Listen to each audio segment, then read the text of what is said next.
The July sun beat down hard on the dusty roads of Willow Creek, a small town in the southern United States, where the heat seemed to numb common sense as much as minds. The cicadas sang insistently, as if to mask the heavy silence that enveloped the streets. The shutters were half closed, the sidewalks deserted, and the gazes, behind the drawn curtains, were as narrow as the mentalities that resided there. On the surface, Willow Creek was peaceful. Its hand-painted wooden houses, its manicured gardens, and its small town center boasted a church, a hardware store, and a diner that still served old-fashioned milkshakes. But beneath this charming facade lurked a much darker reality, latent racism, hidden in casual conversations, in pointed glances, in the invisible choices of local officials. Local figures of order, including some police officers and city administrators, still saw themselves as guardians of an established order. They disliked outsiders, especially those who, by their mere presence, shattered the illusion of their silent superiority. That morning, at the intersection of Jefferson Street and Oak Lane, a dull rumble made a few heads look up. A matte black, tinted window, all-terrain military vehicle pulled up quietly in front of a gas station. The tires squeaked lightly on the hot gravel. The door opened with a sharp click. A black woman came down, straight, firm, imposing. She wore dark jeans, worn leather field boots, and a khaki jacket slightly open over a gray t-shirt. Her face, marked by experience, exuded determination. Her hair was pulled back, and her neck was adorned with a discreet metal plaque, engraved simply. Fields, Ayanna. U.S. Army. She needed no uniform for her posture to speak for herself. Her way of walking, of looking, even of breathing, exuded discipline, vigilance. She was one of those women who could not be ignored. Not by their arrogance, she had none, but by the silent gravity they imposed on those around them. Her gaze calmly swept the surroundings. She took a breath, smelled the air heavy and saturated with heat. A personal mission, discreet, almost banal for anyone, visit his hospitalized mother, suffering from cancer in remission. A strong woman, a former teacher, who had raised her alone with firmness and dignity. But what Colonel Ayanna Fields was unaware that this simple stop at Willow Creek, this intimate and human visit, was going to become much more than that. Ayanna parked her vehicle in front of the gas station Miller's Stop, a small, old-fashioned building whose sign flashed intermittently in the blazing sun. She turned off the engine, grabbed an empty bottle to refill, and checked her phone for a message. She had received a missed call from the hospital. She would call back in a few minutes. As she stepped out of the vehicle, the heat immediately enveloped her, thick, almost suffocating. She stretched slightly, her boots hitting the hot asphalt, then took a step toward the store entrance. It was then that she caught a glance. In a patrol car parked a few meters away, engine running, windows rolled down, 3 police officers were stationed, looking idle. But as soon as she stepped onto the sidewalk, their postures subtly shifted. L'Agent Rick Coleman, his face carved with a billhook, his forehead wrinkled, his mustache yellowed by nicotine, stared at her as if his very presence constituted an offense. He frowned, slowly, as if he saw something abnormal, or rather, something he refused to find normal. By his side, Sergeant Mike Blake, broad-shouldered, chewed an irritably minty gum whose menthol scent floated in the warm air of the car. He had that blank stare of someone who never thinks they have to account for their actions. Behind them, sitting in the back seat, rookie agent Danny Doyle was watching the scene. 23 years old, fresh out of the police academy. He hadn't seen much yet, but he knew how to recognize a tense situation. Coleman said, in a low voice but loud enough for the other 2 to hear. "Do you see her, Mike? A black woman driving a military vehicle? In your city? She must not be from here." Blake nodded, not taking his eyes off Ayanna. "Let's go see her. Just to check." The doors slammed. The 2 men got out slowly, each adjusting their belts, placing a hand on their holsters. Not threateningly. Not yet. But with that calculated, slow, almost theatrical gait, the one that says, "We have the power here, and we want you to know it." Ayanna saw them approaching. She froze, her senses suddenly heightened. It wasn't the first time. She'd seen it before. But she felt, as always, that icy chill run down her spine, that mixture of alertness, weariness, and controlled anger. Coleman spoke first, his voice sharp. "Madam, your papers." Ayanna looked into his eyes. She wasn't aggressive or scared. Just calm. "Why?" she asked politely, without raising her voice. "Routine check. You fit a description." Blake replied, as if reciting a memorized excuse. She didn't argue. She knew how this played out, every word could be twisted against her. She opened her wallet, handed over her driver's license, and her military card, plain and immaculate, which clearly read, "Colonel Ayanna Fields, United States Armed Forces." Coleman barely glanced. He didn't read anything. He simply looked her up and down, as if to gauge whether her presence in this vehicle, in this city, in this uniform, even in civilian clothes, had any legitimacy whatsoever. He nodded to Blake. "Get out of the car. Hands on the hood." Ayanna didn't move immediately. Her gaze darkened, but she controlled herself. She took a deep breath. "Officers, you are making a mistake. I invite you to reread the papers I have just given you." His tone was firm, but still perfectly respectful. Coleman shrugged. Blake, already behind her, grabbed her arm roughly and shoved her violently against the hot hood of her own vehicle. "Obey, madam. And stop talking." The pain of the sun-baked metal pierced her skin, but she didn't scream. She let him, outwardly calm, inwardly frozen by controlled anger. She knew that at this point, any resistance would be used against her. Officer Doyle, who had remained slightly behind, watched the scene uneasily. He glanced around. Customers at the gas station had stopped. A teenager held his phone upright. A woman in a car was also filming, her hands shaking. Blake began to search Ayanna roughly. Nothing on her. She's definitely lying. Coleman grabbed his walkie-talkie, ready to call for backup. But Ayanna hadn't said her last word. Ayanna remained calm. Her face betrayed nothing, even as Agent Blake's hands, thick and brutal, lingered relentlessly on her hips and back.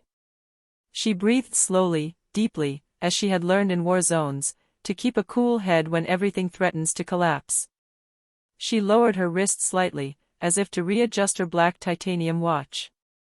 This discreet, precise gesture triggered an Alpha-Red-level military emergency protocol, reserved exclusively for high-ranking officers facing immediate and illegal danger on American soil. A silent beep confirmed activation. Barely 2 seconds later, her phone vibrated briefly. An incoming, encrypted call. She managed to slip a hand into her pocket despite the search, picked up the phone, and held the device to her ear. His voice, calm, had lost none of its natural authority. "This is Colonel Ayanna Fields. Alpha Red code confirmed. Location transmitted. I request immediate connection to the Pentagon. Strategic priority." Coleman, who heard him clearly, burst out laughing. Blake, still crouching beside her, added with a contemptuous grin. "The Pentagon? You're dreaming, my dear. You're going to end up in a cell for refusing to comply. And we'll see what your little badge says there." Officer Doyle, on the other hand, was beginning to lose his color. He glanced around. A woman was filming from her car. Other passers-by were beginning to whisper. Something was wrong, he could feel it, but he didn't yet have the words to articulate it. And then, the sky changed. First, a distant rumble. A dull, steady, intensifying sound. The distinctive sound of a Black Hawk military helicopter, cutting through the air at low altitude. Coleman raised his head, narrowed his eyes. Blake sat up abruptly. Then came chaos, organized, methodical, unstoppable. 3 black armored vehicles burst out at full speed from the nearby highway, blocking the gas station in a lightning maneuver. Tires squealed on the asphalt. Doors slammed with a metallic clang. Uniformed men and women disembarked, visors down, weapons on their shoulders, perfectly synchronized. The perimeter was sealed off in less than a minute. A final, more sober SUV parked right in front of Ayanna's vehicle. The door opened slowly. And General Marcus Delaney appeared. Shaved head, steely gaze, impeccable uniform. A man known for leading operations in 5 countries and being one of the architects of the new National Security Protocol. The kind of man you never see outside the Capitol, except in a major crisis. He walked straight toward Ayanna, the crowd frozen in total silence. Even the cicadas seemed to have fallen silent. "Colonel Fields, is everything all right?" he asked in a serious but respectful tone. Ayanna squared her shoulders. She moved away from the vehicle, slowly, now that the soldiers were surrounding the scene. She shook her jacket lightly, recovering her wounded dignity with surgical precision. Her gaze was icy, but her voice still controlled. "They arrested me without reason. Ignored my military papers. They forcibly searched me and used brutality without provocation." Delaney nodded. He then slowly turned back to the 3 police officers. Coleman, initially smug, was beginning to turn pale. Blake, his face tense, swallowed with difficulty. Doyle looked as if he were about to vomit. The general approached them slowly, each step like a hammer blow to arrogance. "Gentlemen, you have just laid hands on one of the highest-ranking officers in the American military. A woman decorated by 3 successive presidents. Special advisor to the Secretary of Defense. A national figure.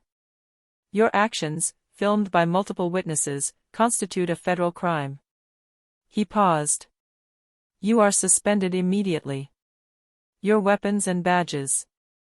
Now." Coleman pretends to be a protester, stammering. "But, we couldn't know."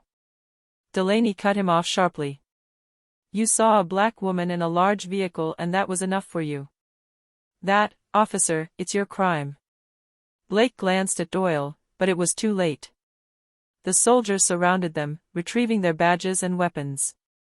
All around, passers-by were still filming. Some applauded timidly, others simply watched in silence, mouths agape.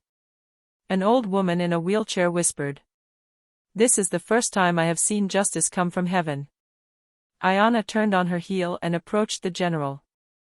"Thank you for coming. It's our duty. Yours is to stand. And you are. Always."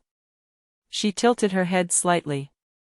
And as the police officers were escorted to the military vehicles, Ayanna Fields, her gaze raised high, walked through the crowd, like a giant emerging from the shadows, victorious without having raised a fist.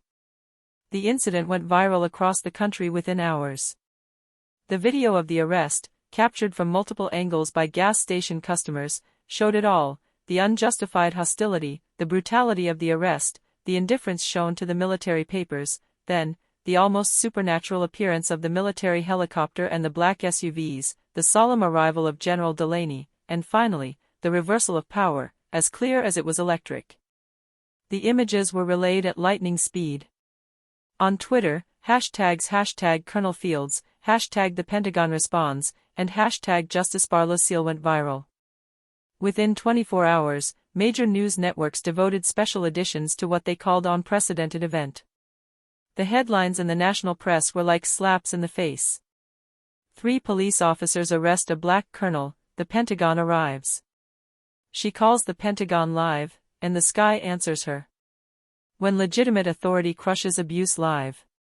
On television sets, the debates became heated. Journalists, former generals, political representatives, anti-racist activists, all agreed on one thing: the shock of seeing a woman of this rank humiliated for what she represented, and not for what she had done.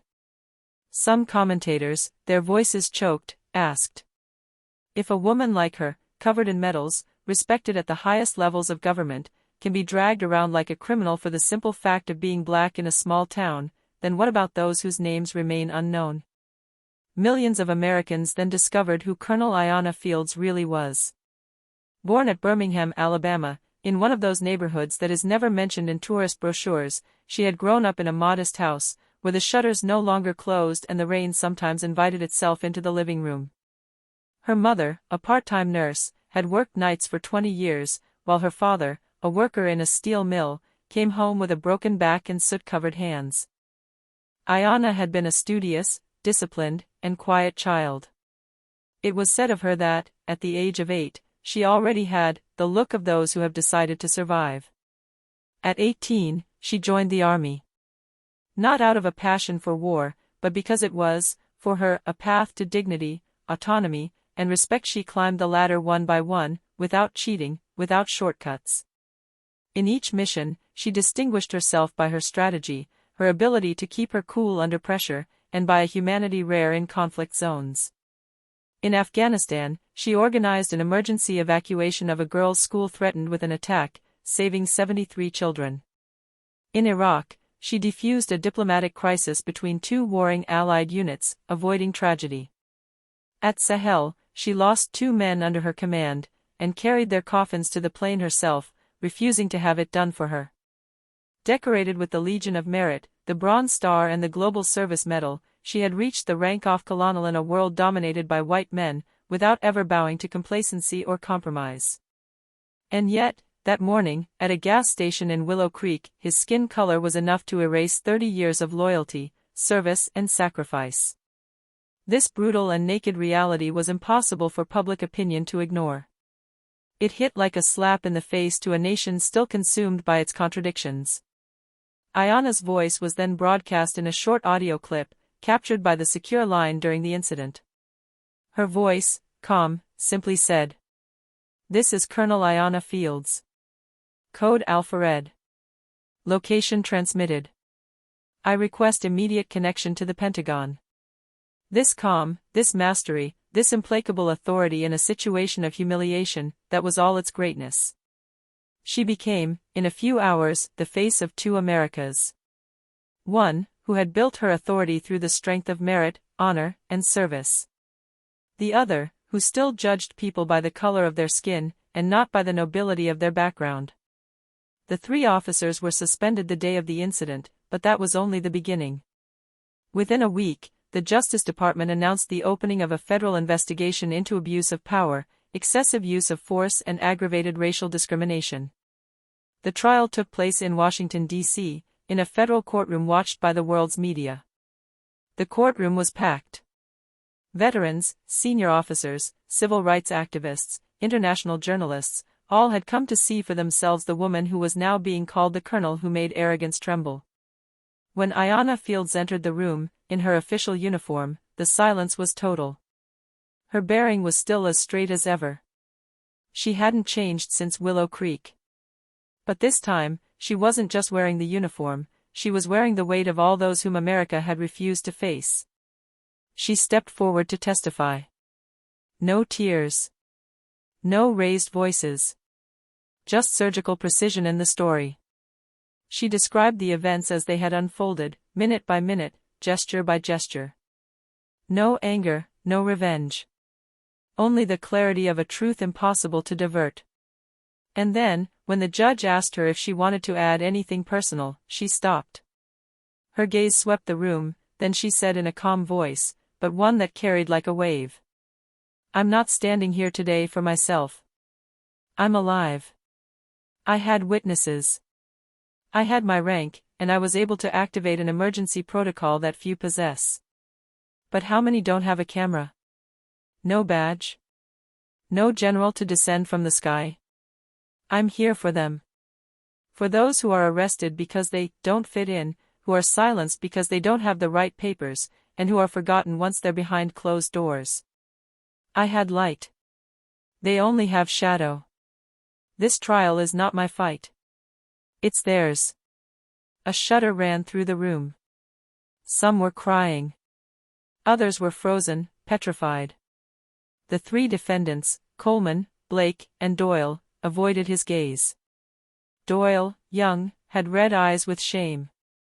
Coleman, his face hard, still didn't understand how his omnipotence had evaporated.